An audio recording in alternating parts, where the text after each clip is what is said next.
కాంగ్రెస్ రాజ్యంలో 50 ఏళ్ల నాడు నా సంక్షేమం చూడలే, నా రైతాంగాన్ని చూడలే, ఎవరి గురించి పట్టించుకోలే. నీ మంచినీళ్ళు కూడా ఇవ్వలేదు కాదండి. మంచినీళ్ళు ఇయ్యరా కనీసం 50 ఏళ్లలో? కేసీఆర్ కంటే దొడ్డుకున్నోళ్ళు, కేసీఆర్ కంటే ఎత్తుకున్నోళ్ళు ఎంతమంది ముఖ్యమంత్రులు అయినరు?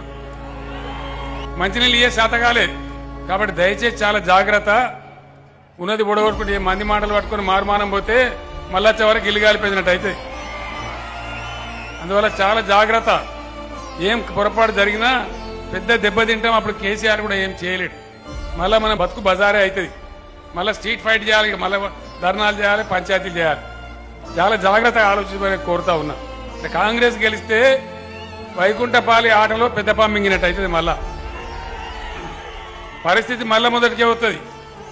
కాబట్టి దయచేసి ఈ విషయాలు మీరు ఆలోచన చేయాలి. మరి కత్తి ఒకనికి ఇచ్చి యుద్ధం ఇంకొని ఏమంటే నడుస్తుందా? ఎవడు ప్రజల పరంగా ఉంటాడో వానికే కత్తి ఇవ్వాలి.